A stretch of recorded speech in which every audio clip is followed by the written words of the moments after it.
नमस्कार, DD news में आप सभी का स्वागत है। मैं हूं अश्विनी कुमार मिश्र। देखिए सबसे पहले सुर्खियां। राष्ट्रीय महिला आयोग के अध्यक्ष ने ममता सरकार पर लोगों की सुरक्षा को लेकर उठाए गंभीर सवाल। कहा, पीड़ितों के साथ खड़े हैं हम। भाजपा नेता सुकांता मजूमदार ने कहा, पश्चिम बंगाल के मुर्शिदाबाद में नहीं सुधर रहे हैं हालात।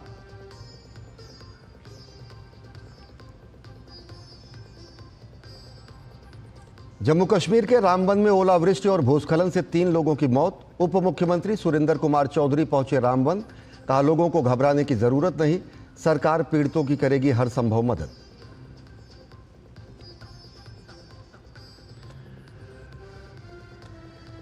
एक देश एक चुनाव पर दिल्ली भाजपा के राष्ट्रीय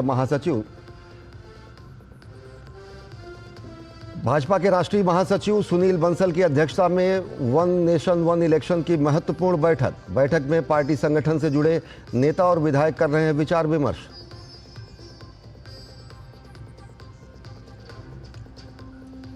भाजपा ने हिमाचल सरकार पर साधा निशाना। कहा, प्रदेश में एनडीए के शासनकाल में ही हुआ है विकास। जेपी नड्डा ने कहा, वर्तमान में हिमाचल में चल रही है कांग्रेस सरकार की मिसमैनेजमेंट वाली नॉन परफॉर्मिंग गवर्नमेंट।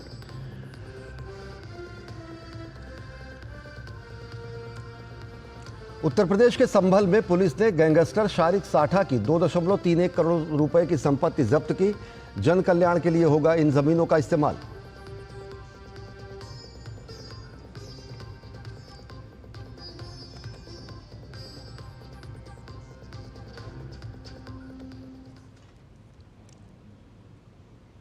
और अब देखते हैं खबरों को विस्तार से। राष्ट्रीय महिला आयोग की अध्यक्ष विजया रहाटकर मुर्शिदाबाद हिंसा को दिल दहला देने वाली घटना उन्होंने बताया।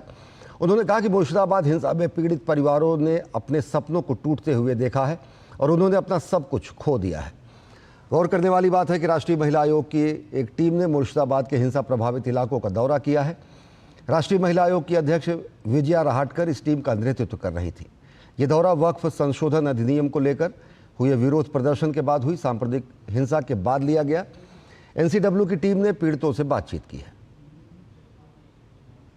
जहाँ जहाँ मैं जा रही थी, बात कर रही थी उन महिलाओं के साथ, उनका आक्रोश हमें हिला देता है। उनका बार बार एक ही कहना था कि हमारा क्या कसूर है। अपने ही प्रदेश में, अपने ही गांव में निर्वासित होना, अपना ही गांव, अपना घर जो खुद का है, जिसने कमाया है, अपना मेहनत के साथ बनाया है, बहुत सपने लेकर, उस घर को, अपने सपनों को बर्बाद होते हुए उन्होंने देखा है। उनका सब कुछ खत्म हो गया है और इन चीज़ को लेके हुए वो इतना ही पूछ रही है कि हमारा क्या कसूर है कि अपने ही जगहों में, अपने ही गाँव में हम निर्वासित हो गए। राष्ट्रीय महिला आयोग के अध्यक्ष ने मुर्शिदाबाद हिंसा के लिए मुख्यमंत्री ममता बनर्जी को जमकर घेरा। उन्होंने कहा कि मुर्शिदाबाद हिंसा को लेकर राजनीति नहीं होनी चाहिए। विजया रहाटकर ने ममता सरकार से सवाल करते हुए कहा कि आखिर राज्य सरकार ने पीड़ित परिवारों के सम्मान और सुरक्षा के लिए अब तक क्या कदम उठाए हैं। इस विषय की कोई राजनीति नहीं होनी चाहिए। क्या इस विषय को तकलीफ जो हुई है उन महिलाओं के साथ सरकार कितनी खड़ी रही है? कितने लोग उनको मिलने के लिए गए हैं? उनके सुरक्षा के लिए और उनके सम्मान के लिए क्या कदम उठाए गए हैं? आज वो लोग बाहर रह रहे हैं, वो लोग कब तक बाहर रहेंगे डर के मारे? उनको एक डर के बिना अच्छा माहौल उनको कब मिलेगा? इस विषय पे सभी ने बात करनी चाहिए। ये संपूर्णतः जिम्मेदारी जो है महिलाओं को सुरक्षा देने की, ये पश्चिम बंगाल सरकार की है। सरकार उसको नॉर्मलाइज करने के लिए, वहाँ का डर का माहौल खत्म करने के लिए हर संभव प्रयास करे। राष्ट्रीय महिला आयोग के अध्यक्ष विजया रहाटकर ने मुर्शिदाबाद हिंसा के लिए मुख्यमंत्री ममता बनर्जी से आरोपियों के खिलाफ जल्द से जल्द कार्रवाई की मांग की है। मैं आज पश्चिम बंगाल की सरकार को मैं तत्काल और दृढ़ता के साथ कार्रवाई करने का मैं आग्रह करती हूँ। ये हमारे अपने लोग हैं, अपनी बेटियां हैं, पश्चिम बंगाल की बेटियां हैं, बहू है, इनके साथ आप डट के खड़ा रहिए। इनकी जो तकलीफें हैं उस तकलीफ़ों को आप समझ कर लीजिए और उसी के साथ साथ उनको न्याय मिलने के लिए आप तत्काल उस व्यवस्था को आप बनाइए। उनका ध्यान रखना, उनको आधार देना, उनका मनोधैर्य बढ़ाना और जो उनका नुकसान हुआ है इस नुकसान को त्वरित उसको भरने के लिए काम करना ये आपका काम ही बनता है। पश्चिम बंगाल प्रदेश भाजपा अध्यक्ष सुकांता मजूमदार ने ममता बनर्जी सरकार पर बीजेपी कार्यकर्ताओं पर हमले कराने का आरोप लगाया है। उन्होंने कहा कि तृणमूल कांग्रेस और ममता बनर्जी केवल आरोप प्रत्यारोप की राजनीति में लगी हुई हैं और पश्चिम बंगाल की पुलिस मूकदर्शक बनी हुई है। Mamata Banerjee is blaming RSS. Mamata Banerjee is blaming BJP. This person, I think his name is Safikul or something like that. I have forgotten the name. Whether he was a member of BJP or whether he was a member of RSS. So that person is organized. That person is responsible for organizing the riot according to the version of police. So first of all, let Mamata Banerjee clear the whole citizen of Bengal whether Mamata Banerjee is giving the false statement or her police working under her leadership is giving the false statement. Who is false? केंद्रीय मंत्री और पश्चिम बंगाल भाजपा अध्यक्ष सुकांता मजूमदार ने पश्चिम बंगाल की स्थिति पर ममता सरकार पर करारा हमला बोला। उन्होंने कहा कि बांग्लादेश की स्थिति सभी जानते हैं, लेकिन ममता बनर्जी ने मुर्शिदाबाद को बांग्लादेश बना दिया है। मौजूदा पश्चिम बंगाल सरकार में लगातार हिंदुओं का खून बहाया जा रहा है।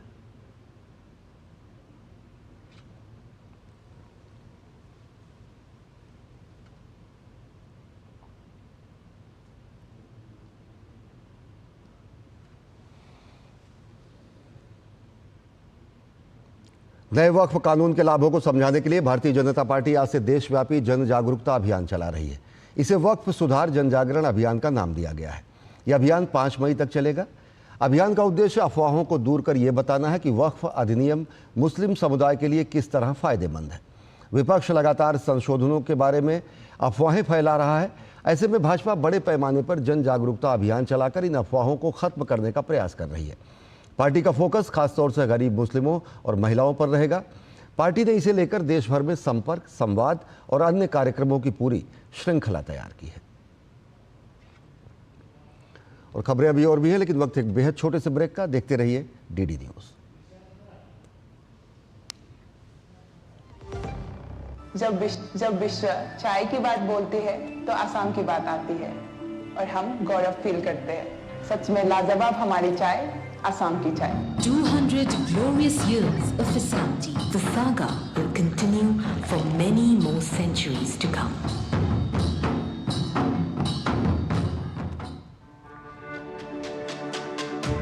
मेरी पसंद, मेरी पसंद, मेरी पसंद, मेरी पसंद, हमारी पसंद, हम सबकी पसंद। मजबूत देश का मजबूत सरिया हो गया स्टील।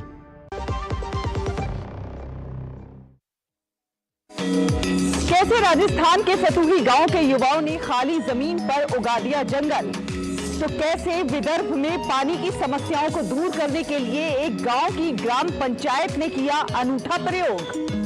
मध्य प्रदेश की महिलाएं किस प्रकार कोदो उत्पाद तैयार करके अंतर्राष्ट्रीय पटल पर बना रही हैं विशेष पहचान।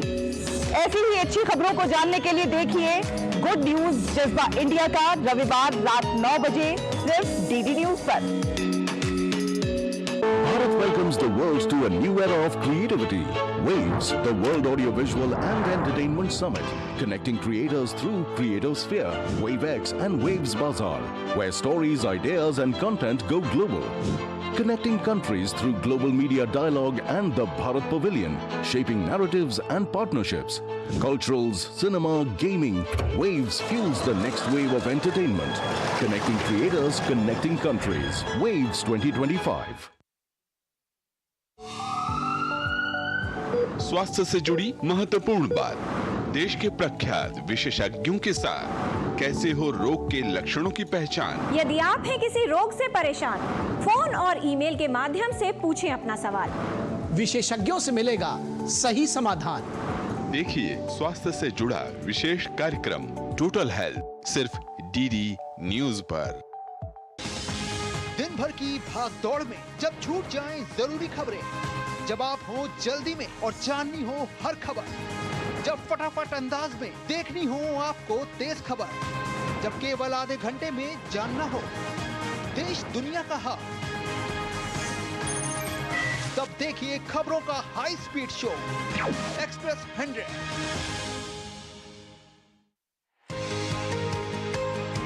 म्यूचुअल फंड में कैसे करें निवेश, एसआईपी से कैसे जीती जाए इन्वेस्टमेंट की रेस, गवर्नमेंट स्कीम से कैसे मिलेगा बेहतर रिटर्न, बाजार की जोखिम में कैसे होगी सुरक्षित इनकम, पर्सनल फाइनेंस के क्लियर होंगे सब डाउट, फाइनेंशियल मिथ्स को विशेषज्ञ करेंगे आउट। देखिए मनी मंत्र हर शनिवार सुबह 9:30 बजे सिर्फ डीडी न्यूज पर।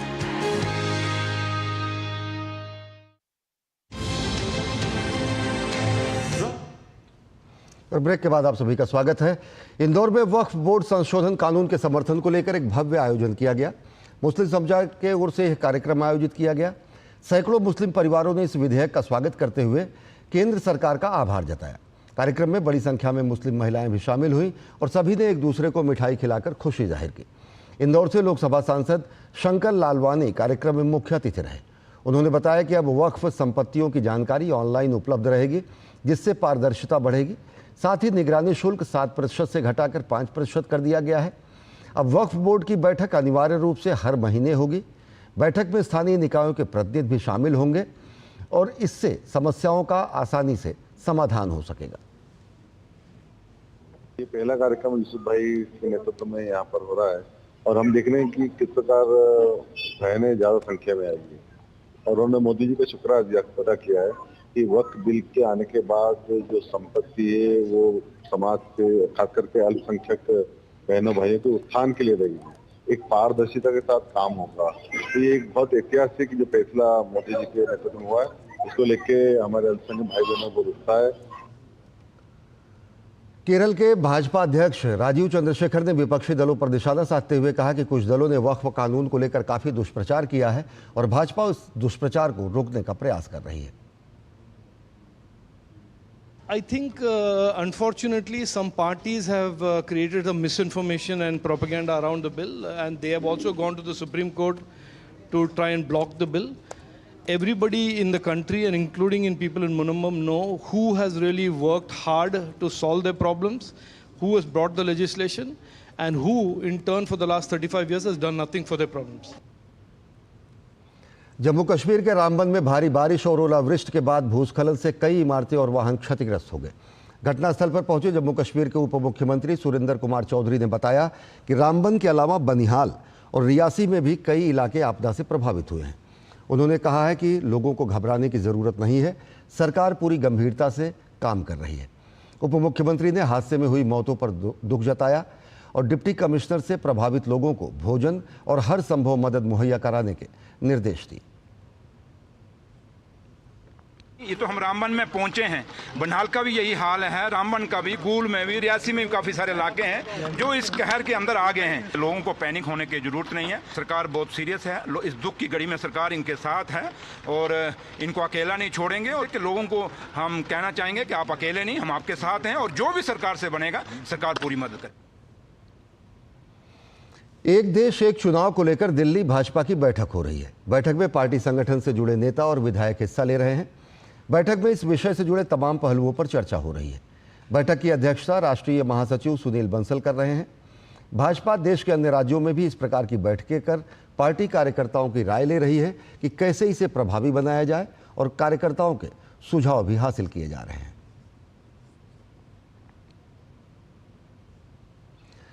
केंद्रीय मंत्री जेपी नड्डा ने हिमाचल प्रदेश की सरकार पर निशाना साधा है। उन्होंने कहा कि हिमाचल की सरकार गलत नैरेटिव गढ़ने का प्रयास कर रही है कि केंद्र के सरकार से उन्हें कोई सहायता नहीं मिलती, जबकि हिमाचल में जब भी विकास कार्य हुए हैं वो एनडीए के ही कार्यकाल में हुए हैं। पूर्व प्रधानमंत्री अटल बिहारी वाजपेयी के समय में भी और आज प्रधानमंत्री नरेंद्र मोदी के कार्यकाल में हिमाचल के लिए बजट आवंटन में काफी कुछ दिया गया है। सुक्खू जी की सरकार एक प्रदेश में ये नैरेटिव बनाने का प्रयास कर रही है कि जैसे केंद्र से उनको पैसे नहीं आ रहे, जैसे केंद्र ने हिमाचल की चिंता नहीं की है। केंद्र में अगर एक भी विकास का ईंट लगा है तो तब लगा है जब भारत का प्रधानमंत्री एनडीए का है। जब श्रीमान भारत रत्न अटल बिहारी वाजपेयी थे तब आपको स्पेशल पैकेज मिला। जब आपके प्रधानमंत्री हुआ करते थे तो आपने हिमाचल के स्पेशल हिली स्टेट का जो फ़ायदा मिलता था उससे आपने वंचित किया था। ये कांग्रेस का इतिहास है। It has been always done when the NDA government led by BJP leader first Bharat Ratna Atal Bihari Vajpayee and for the last 11 years Narendra Modi ji that it has taken place. Delhi सरकार ने लोगों को जल संकट से मुक्ति दिलाने के लिए 1111 पानी टैंकरों को हरी झंडी दिखाई। ये टैंकर खास इस मायने में है क्योंकि ये जीपीएस सिस्टम से लैस हैं। पानी के टैंकरों पर सही निगरानी रखने के लिए बुराड़ी के निरंकारी ग्राउंड में एक नया कमांड सेंटर बनाया गया है। यहाँ से टैंकरों की हर गतिविधि को रियल टाइम यानी तुरंत देखा जा सकेगा। दिल्ली जल बोर्ड के मुताबिक ये high tech system tanker movement, speed और पानी की डिलीवरी को सही समय पर सुनिश्चित करेंगे। इससे यह भी सुनिश्चित होगा कि हर टैंकर समय पर और सही जगह पर पानी पहुंचाए। दावा है कि इससे पानी की बर्बादी और चोरी पर रोक लगेगी। इस मौके पर मुख्यमंत्री रेखा गुप्ता ने कहा कि इससे पहले की सरकारें हमेशा टैंकर माफिया के नाम से पूरे सिस्टम में भ्रष्टाचार में लिप्त रहती थी। जनता के लिए जो पानी भेजा जाता था वो पानी कहाँ जाता था उसका कोई अता पता नहीं चलता था। अब नई सरकार पूरी तरह से पारदर्शी है और जल आपूर्ति के लिए संकल्पित है। इससे पहले की सरकारों में हमेशा टैंकर माफिया नाम से कितना बड़ा पूरे सिस्टम में लीकेज होता था, भ्रष्टाचार के अड्डे खुले हुए थे। पानी जो कि जनता की सुविधा के लिए भेजा जाता था परंतु वो कहाँ जाता था इसकी कोई गिनती होती नहीं थी। अब ये सरकार नरेंद्र मोदी जी के नेतृत्व वाली दिल्ली की नई सरकार पूरी तरीके से पारदर्शी और सुगम जल आपूर्ति के लिए संकल्पित है। दिल्ली के जल मंत्री प्रवेश वर्मा ने तीमारपुर ऑक्सीकरण प्लांट में 85 करोड़ रुपए के कथित भ्रष्टाचार का आरोप लगाया है। आम आदमी पार्टी पर निशाना साधते हुए उन्होंने कहा कि सीवर के पानी को शोधित करने के लिए लगाया गया प्लांट अभी तक शुरू नहीं हुआ है। पुरानी शोधन प्रणाली के इस्तेमाल से स्थिति और खराब हुई है। प्रवेश वर्मा ने प्लांट का दौरा कर हालात का जायजा लिया और खर्च की गई राशि के जांच के निर्देश दिए। बाबा आदम के ज़माने में जैसे सीवेज को ट्रीट करते थे वैसे ये उसी तर्ज पे ये प्लांट बनाया था। 85 करोड़ रुपए इस पे खर्च कर चुके हैं। अभी आपको मैं दिखा रहा हूँ इसकी लैंडस्केपिंग में जो आपको दिखाई दे रहा है घास वास जो लगी है इतने ख़राब तरीके से लगी है। इस पर 85 करोड़ रुपया ये आपदा सरकार ने खर्च कर दिया। उसके बाद में भी अभी तक इसका कोई यूज़ नहीं हुआ। अभी ये स्टार्ट नहीं हुआ, कमीशन नहीं हुआ। तो 85 करोड़ की तो जांच कराएंगे ही और ये ज़मीन को कैसे यूज़ कर पाएंगे, इतनी प्राइम हमारी लैंड है, इसको कैसे यूज़ करेंगे, इससे कैसे फ़ायदा होगा लोगों को, हम इसके ऊपर में भी कदम उठाएंगे। उत्तर प्रदेश के मुख्यमंत्री योगी आदित्यनाथ ने आगामी 24 अप्रैल को प्रधानमंत्री नरेंद्र मोदी के कानपुर दौरे से पहले घाटमपुर स्थित नेवेली प्लांट का निरीक्षण किया। मुख्यमंत्री ने विकास परियोजनाओं के लोकार्पण और शिलान्यास की तैयारियों की अधिकारियों के साथ समीक्षा बैठक की।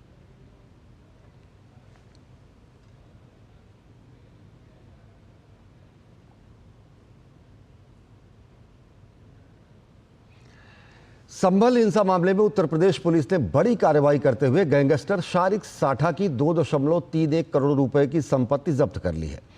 संपत्ति का उपयोग जन कल्याण के लिए किया जाएगा। पूरे मामले पर एसपी कृष्ण विश्वनोई ने बताया कि शारिक साठा गैंग की 2.31 करोड़ रुपए की संपत्ति जब्त की गई है। कई महीनों तक मौके दिए गए जाने के बावजूद दोनों आरोपी ये साबित नहीं कर पाए कि ये संपत्ति उन्होंने वैध तरीके से खरीदी थी। इसके बाद पैरवी करके सेक्शन 15 के तहत इस संपत्ति को सरकार के नाम कर दिया गया है। यह गैंग 24 नवंबर की हिंसा में शामिल था जिसमें कुछ लोगों की हत्या की गई थी। पुलिस के द्वारा पिछले कुछ महीने से जो सारिक साठा जो गैंग है, जो ऑटो लिफ्टर गैंग है, और उनके द्वारा 24 नवंबर को संभल हिंसा में भी पार्टिसिपेट किया गया था और लोगों की हत्या की गई थी, उस पर और शिकंजा कसने के लिए पुलिस के द्वारा 2009 में एक गैंगस्टर का अभियोग है, वो सारिक साठा और उसकी गैंग के सदस्य सिकंदर के विरुद्ध दर्ज कराया था। बाद में जब इसकी प्रॉपर्टी की छानबीन की गई तो सारिक साठा की पत्नी गुले रोशन और सिकंदर की पत्नी सजा परवीन, इन दोनों महिलाओं के नाम पे इन लोगों ने प्रॉपर्टी खरीदी थी। इन लोगों को कई मौके देने के बावजूद ये लोग ये नहीं बता पाए कि ये संपत्ति इन्होंने जराइम की दुनिया के अलावा जो अर्जित किए गए धन उससे की गई है। इस तरीके से इन लोगों की आज ये गैंगस्टर के सेक्शन 15 के तहत 2 करोड़ 31 लाख रुपए की एक बहुमूल्य प्रॉपर्टी है, वो सरकार में निहित कराई गई है। और खबरें अभी और भी है, लेकिन वक्त एक छोटे से ब्रेक का। देखते रहिए डीडी न्यूज।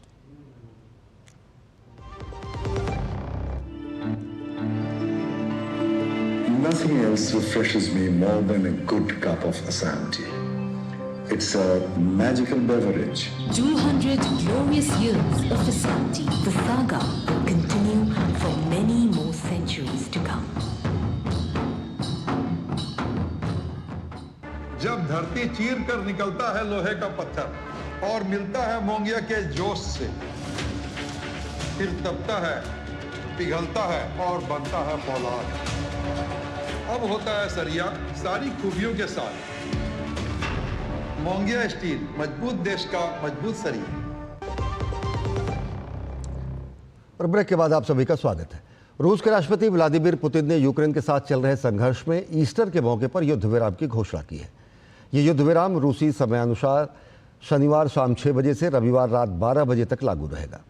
राष्ट्रपति व्लादिमीर पुतिन ने यह घोषणा जनरल स्टाफ प्रमुख जनरल गेरासिमोव के साथ एक बैठक में की। क्रेमलिन ने इस संबंध में जानकारी देते हुए कहा कि उसे उम्मीद है कि यूक्रेन भी इसी तरह का कदम उठाएगा और सभी तरह की गोलीबारी बंद कर देगा।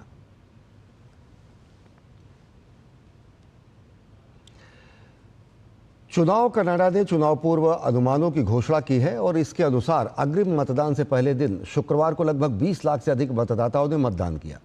चुनाव कनाडा के लिए अटलांटिक क्षेत्र में क्षेत्रीय मीडिया सलाहकार फ्रांसवा एनगुहार्ड के अनुसार 2021 में पिछले चुनाव में अग्रिम मतदाता पहले दिन की तुलना में मतदान प्रतिशत 36% अधिक रहा। कनाडा ने एक सोशल मीडिया पोस्ट में कहा है कि आने वाले दिनों में अधिक भीड़ को संभालने के लिए समायोजन करेगा ताकि कई मतदान केंद्रों को मतदान पर लोगों को लंबी कतारों का सामना न करना पड़े।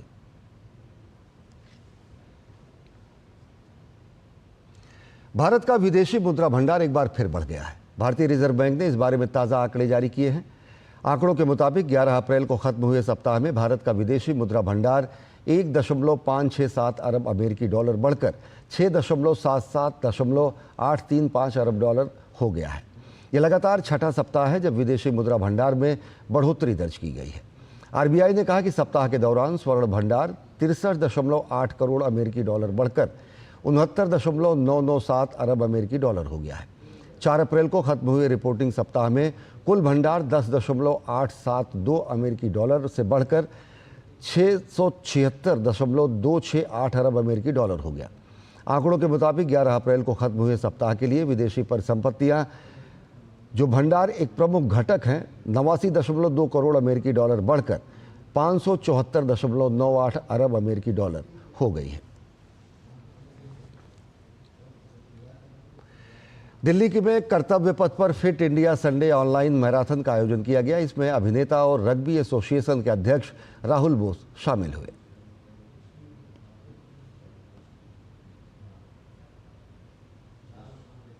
इस मौके पर रग्बी एसोसिएशन के अध्यक्ष राहुल बोस ने कहा कि अच्छी सेहत के लिए अच्छी नींद पर जोर दिया जाना चाहिए।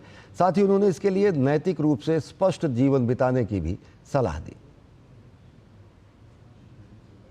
कितने लोगों ने कहा मुझसे कि हम समझते हैं कि कसरत एक्सरसाइज ज़रूरी है, लेकिन अकेले में बहुत बोरियत होती है। So I love the idea that as a community this country is getting out on a Sunday and getting active.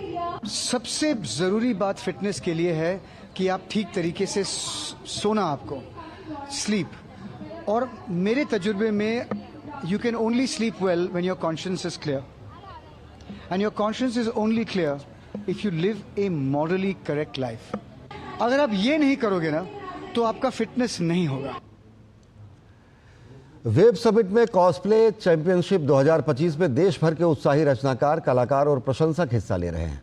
Mumbai में कॉस्प्लेयर्स के लिए वाइल्ड कार्ड शोडाउन आयोजित किया गया और शॉर्टलिस्ट किए गए फाइनलिस्टों की घोषणा की गई। पेश है हमारी खास रिपोर्ट। कॉस्प्ले चैंपियनशिप 2025 को भारत की सबसे प्रतिष्ठित और समावेशी कॉस्प्ले प्रतियोगिताओं में से एक माना जाता है, जो वेब समिट की जीवंत पृष्ठभूमि में आयोजित की गई है। मुंबई में कॉस्प्लेयर्स की रचनात्मकता और जुनून देखने को मिला कॉस्प्लेयर्स वेब्स के लिए वाइल्ड कार्ड शोडाउन में। हमने कॉस्प्लेयर्स को एक मौका दिया है जहां पे वो इंडियन कल्चर एंड हेरिटेज के ऊपर कॉस्प्लेयर्स की तरह कैरेक्टर्स को प्रेजेंट कर रहे हैं। एंड वेब समिट में इनके लिए एक बड़ा मौका मिलेगा जहां पे वो नेशन वाइड लेवल पे कॉस्प्ले इमर्सिव एक्सपीरियंस दे सकते हैं एंड वहां पे पार्टिसिपेट करके अपना एक करियर बना सकते हैं। वेव्स कॉस्प्ले चैंपियनशिप शोडाउन काफ़ी बेहतर तरीके से हुआ। जो भी पार्टिसिपेंट्स थे उनमें जो एनर्जी थी, एंथुजियाज्म थी, वो अलग लेवल की थी। अभी एक कॉस्प्ले की चैंपियनशिप का नाम पे एक इवेंट अभी कर लिया था हमने। बहुत सारे कॉस्प्लेयर्स हैदराबाद से ऑलरेडी हम तो कंप्लीट कर चुका है उधर।